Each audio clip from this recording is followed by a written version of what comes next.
We begin our top stories in Nigeria, where a coalition of 26 Nigerian civil society organizations, CSOs, has declared today, 22nd February, as a national day of protest to call on President Muhammadu Buhari to sign the Electoral Act Amendment Bill into law.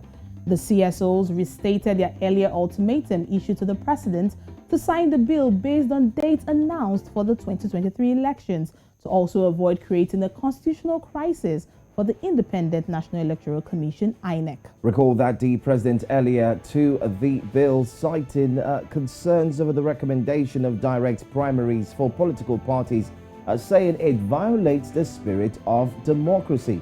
The clause was later removed by the Senate and House of Representatives, and the lawmakers introduced a clause allowing political parties to elect their candidates using direct, indirect, or consensus methods. The coalition urged citizens to call on the president to act on the matter because of its urgent national importance. And that's exactly what we will look forward to see as well. Don't forget, it's also hotting up in the Federal Capital Territory, where there will be a lot of persons who you will find on the streets as well.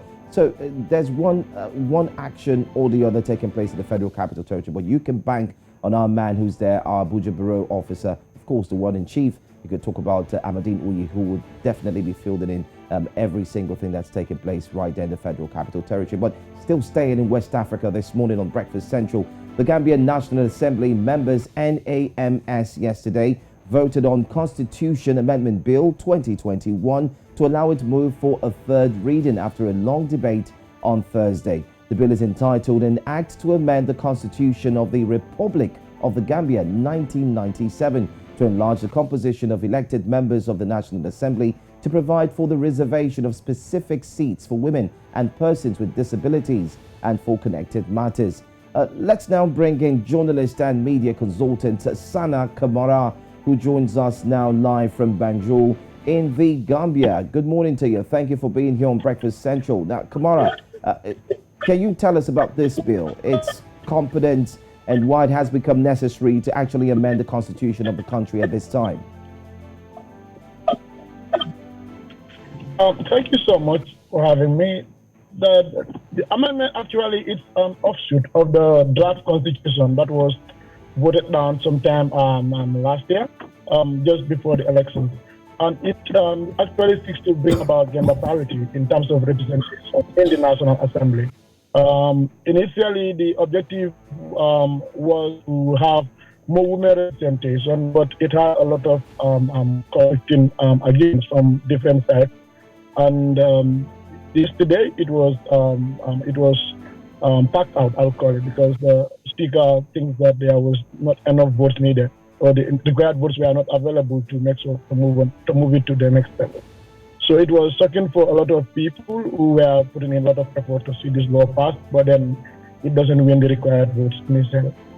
Now, I mean, the Speaker of the National Assembly, Mariam Jack Denton, cited Section 226, subsection 2B of the 1999 Constitution, which requires the bill to be supported on the second and third readings by the vote of not less than 3/4 of all the members of the National Assembly. Can you confirm to us if this was the case during the sitting that happened just yesterday? Exactly, that's what happened, because it needs this a two-thirds of the majority, or two-thirds of the members of the National Assembly, which should be something like 38, 40, or thereabout. But after the second reading, the head count there was only 35%, which means it can go further. So they have to really go back and think of reintroducing it again at another session. But for this one, that's where the left end. All right, Kamara, if it is passed, the bill will actually guarantee participation of women and persons with disabilities in the conduct of public affairs in the Gambia. Now, how soon do you think this can happen? Now, that's an interesting question, because this is a civil society initiative. It was initiated by the National Gender Platform, civil society-led coalition started this thing to bring about the parity. But because it was lifted exclusively from the draft constitution, which failed to pass, they thought they would make this effort to bring about that that greater women representation. Now, but there are a lot of other arguments about this bill because even some political parties had asked their members to refrain from voting for it because they believe that it might not represent the interest of political parties in its format. And there might also be some other interests. For example, even the president's own supporters, some of them, on social media, in other video platforms, are asking members not to vote for this bill.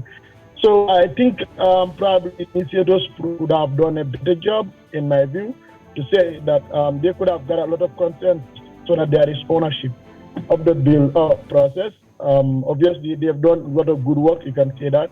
But then when it failed to meet the required votes, you can say that something happened along the way that may have led to this. So it's now up to the stakeholders to see how do they reintroduce this bill again, because it was a private member bill. It wasn't brought by the state. It wasn't introduced by it was just a private member who actually took the initiative to bring this bill before the floor of the House.